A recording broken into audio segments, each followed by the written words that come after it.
और बेटा कैसे हो?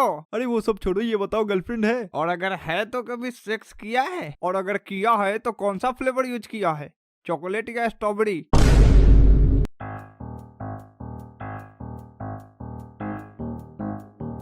सो हे गाइस, कैसे हो भाई लोग? तुम्हारी जिंदगी बिल्कुल सही चल रही होती है, तुम तुम्हारे दोस्त के गांड में उंगली कर रहे होते हो, वो किसी और की गांड में उंगली कर रहा होता है, और वो अगला भी किसी और की गांड में उंगली कर रहा होता है। मतलब सब कुछ बिल्कुल सही चल रहा होता है, तभी तुम्हारे लाइफ में आते हैं रिश्तेदार। अब मुझे रिश्तेदारों से कोई प्रॉब्लम नहीं है यार, कुछ रिश्तेदार अच्छे भी होते हैं जो हमें पैसे देते हैं, है ना। मुझे तो प्रॉब्लम है उन रिश्तेदारों से जो जॉनी सिंह से इंस्पायर्ड होते हैं, क्योंकि हमारे घर में हमारी मारने ये मेहमान बनकर आते हैं। अब एक सुबह जैसे ही तुम उठते हो, तुम्हें बताया जाता है, बेटा जल्दी से नहा धो ले, आज हमारे घर पे रिश्तेदार आने वाले हैं। पहले तो मैं बहुत खुश होता था कि हमारे घर पे कोई आ रहा है, लेकिन अब नहीं होता। अब तो जैसे ही मुझे पता चलता है कि हमारे घर पे कोई आने वाला है, मैं एक ऐसा कोना ढूंढता हूँ जिसमें मैं अपने आप को घुसेड़ सकूं, जैसे बाजू की गटर, कमोड या फिर बाथरूम की पाइप या फिर ऐसा ही कुछ। क्योंकि अगर इनकी नजर तुम्हारे नजर से मिली तो फिर तुम्हारी मौत है। सवालों से तुम्हें जख्मी करके इज्जत से तुम्हारी गांड मारी जाएगी। तुम्हारे लाख कोशिशों के बाद भी, छुपने छुपाने के बावजूद भी तुम नाकाम रहे, और अब तुम अंकल जी के सामने खड़े हो, और अब सवालों का सिलसिला शुरू हो चुका है। और बेटे क्या कर रहे हो आजकल? अंकल अभी तो पढ़ाई चल रही है बस। कोई जॉब वॉब नहीं करते हो क्या अभी? हाँ, जॉब तो ढूंढ रहा हूँ मैं। अच्छा, जॉब के साथ पढ़ाई कैसे करोगे फिर? हो जाएगा अंकल, बहुत लोग करते हैं। अच्छा ये बताओ, फ्यूचर का कुछ सोचा है कि क्या करना है? क्यों बे, अपनी बेटी का हाथ देगा तू मुझे? अगर इस सवाल के जवाब में तुमने बोला अंकल मुझे तो इंजीनियरिंग या मेडिकल में जाना है, फिर तो तुम बहुत होशियार, बहुत तेज, तुम बहुत आगे जाओगे। लेकिन अगर इसके अलावा तुम कुछ करना चाहते हो तो तुमसे न हो पाएगा। तुम्हारे लक्षण ठीक नहीं है, तुम्हें इस देश में रहने का कोई अधिकार नहीं। मोदी जी खुद तुम्हें टीवी पर निकम्मा और देशद्रोही घोषित करने आएंगे। अब इन सब बवालों से बचने के लिए हम बात को टालते हुए कहते हैं, अभी तो कुछ सोचा नहीं है, देखते हैं। भाई साहब आजकल के बच्चे, इन्हें तो अपने फ्यूचर का कुछ पता ही नहीं होता कि करना क्या है। अरे जी जी भाई साहब, आप बिल्कुल सही कह रहे हैं। मेरा बेटा राहुल इससे छोटा है और पढ़ने में बहुत तेज है। अभी से ही जिद करके बैठा है कि मुझे तो डॉक्टर ही बनना है। उसके बोर्ड्स क्लियर होते ही उसकी एडमिशन में मेडिकल में करवा दूंगा। अब एक बाप होने के नाते ये तो हमारा फर्ज बनता है ना। लेकिन आपका बेटा तो आर्ट्स से पढ़ाई कर रहा है ना। हाँ तो आर्ट्स वाले डॉक्टर नहीं बनते हैं क्या? बेटा तुम्हें इतना भी नहीं पता? हा हा हा।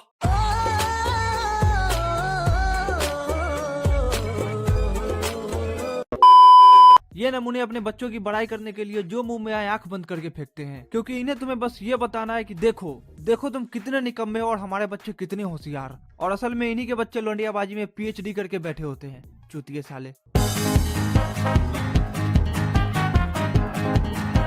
अब आते हैं दूसरों की फ्यूचर प्रिडिक्ट करने वाले लोग, और मुझे इन लोगों से पर्सनल प्रॉब्लम है। इन लोगों के पास एक अलग किस्म की टैलेंट होती है, ये तुम्हें देखते ही बता देंगे कि तुम फ्यूचर में क्या बनोगे। ये चड्डा का लौंडा है ना, ये इंजीनियर बनेगा। ये शर्मा का बेटा है ना, अरे ये तो पक्का सीए बनेगा।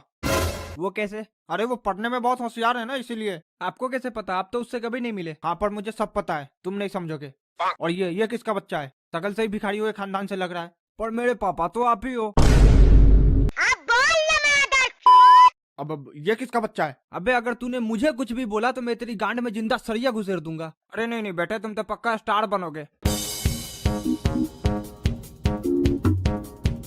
हमारे पूरे खानदान में एक ऐसा लौंडा जरूर होता है जो पूरे खानदान का स्टार प्लेयर होता है। इसके पास सब चीजों का एक्सपीरियंस होता है, और हमारे माँ बाप भी इसी से पूछेंगे, बेटे इसे इंजीनियरिंग में डालो या मेडिकल में। अरे कोई मुझसे तो पूछो कि मुझे क्या करना है भाई। ये नमूना खुद तो इंजीनियरिंग करके नल्ला बैठा होता है, और हमारे लिए बोलेगा अंकल जी इसे इंजीनियरिंग में डाल दो, बहुत स्कोप है। स्कोप? अबे चूतर पप्पू, इंजीनियर्स की हालत खराब है, उधर जॉब नहीं मिल रहे बेचारों को, और तू मुझे यहाँ स्कोप दिखा रहा है। अगर इतना ही स्कोप है तो तू अभी तक बेरोजगार क्यों बैठा है बे? अरे मुझे बिजनेस करना है ना, इसीलिए मैं जॉब नहीं करता। इन नमूनों के पहचान वाले दुनिया के हर कोने में होते हैं। इनसे तुम किसी भी लोकेशन के बारे में पूछो, इनका कोई ना कोई जरूर होगा वहाँ। यार अपने देश जैसा गर्मी अमेरिका में भी पड़ता होगा क्या? अरे वहाँ तो यहाँ से भी ज्यादा गर्मी होती है। क्या बात कर रहा है, तुझे कैसे पता? अरे मेरा कजिन रहता है ना उधर, उसी ने बताया। ओह अच्छा। A few moments later. तुझे क्या लगता है मार्स पे पानी मिलेगा क्या? अरे हाँ रे, उधर बहुत पानी है। तुझे कैसे पता? मेरा एक फ्रेंड रहता है उधर, उसी ने बताया।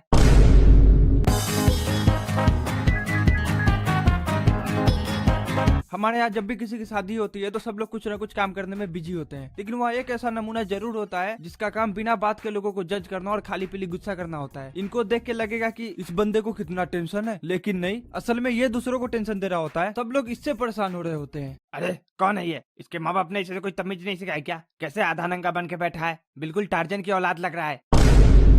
हे भगवान, कैसे कैसे लोग रहते हैं इस धरती पर। बैठ जगह किसी कोने में तोड़ निकाल के बम टिका के और बस दूसरों को ऑर्डर देगा। तू पानी लेके आ, तू खाना लेके आ, ए तू जा जाके जूस लेके आ। Excuse me. मुझसे जबान लड़ाती है, तेरा पति कहाँ है, बुलाओ उसे। अरे तू ही तो है मेरा पति। मजाक मजाक कर रहा था मैं तो। अच्छा आज तेरा मजाक बनाती हूँ मैं आज। अरे सॉरी सॉरी। और मजाक करेगा तू मुझसे? अब रिश्तेदारों की बात चली रही है तो हम आंटीज डिपार्टमेंट को कैसे भूल सकते हैं। एक बार को तुम सीआईडी से बच सकते हो लेकिन इनकी नजरों से नहीं। इनका नेटवर्क ही इतना स्ट्रांग होता है कि इन्हें सबके सीक्रेट्स पता होते हैं। किसका चक्कर किसके साथ चल रहा है, कौन किससे नजरें चार कर रहा है, किसने किसके लिए कितनी सजावट कर रखी है, सब कुछ। और इनका ग्रुप डिस्कशन भी ऐसे ही चलता है। अरे वो देख शिल्पा की बेटी कैसे लड़कों के सामने इतरा रही है, बिल्कुल अपने माँ पे गई है, बेशरम कहीं की। सारी शर्म तो बेच खाई। देखने से ही लगता है इसके लक्षण ठीक नहीं है। छोड़ो, वैसे भी हमें क्या। हाँ बहुत सही। तो फिर इतनी देर से ये बकचोदी क्यों चल रही थी? और इनकी यूएसपी पता है क्या? ये बातों बातों में तुम्हारी कब बेइज्जती कर जाए तुम्हें पता भी नहीं चलेगा। नमस्ते आंटी। अरे खुश रहो बेटे, कैसे हो? ठीक हूँ आंटी, आप कैसी हैं? मैं भी ठीक हूँ बेटे। और अभी तक यही हो? और कहाँ रहूंगा आंटी? अरे मेरा मतलब है कहीं कमाने नहीं गए अभी? हाँ वो जॉब ढूंढ रहा हूँ अभी मैं। ओह ये देखो मेरे बेटे ने मुझे क्या गिफ्ट दिया है। ओह नाइस, चेन अच्छा आंटी। हाँ मेरा बेटा पूरे 25,000 का महीना कमाता है। वो आजकल घूमते हैं ना मवाली लोग गली मोहल्ले में, दिन भर घर में पड़े रहते हैं, बुढ़ापे तक अपने माँ बाप का खाते हैं। मेरा बेटा वैसा बिल्कुल भी नहीं है। मेरा बेटा तो बहुत ही होनहार है। तुम भी टेंशन मत लो बेटा, तुम्हें भी 10-12 हजार की कोई ना कोई जॉब मिल ही जाएगी। जब तक तुम माँ बाप का खा ही रहे हो, है ना? खाओ। अब आते हैं वो लोग जो खुद को अबे चुप, कब से देखे जा रहा हूँ रिश्तेदारों की बुराई किए जा रहा है।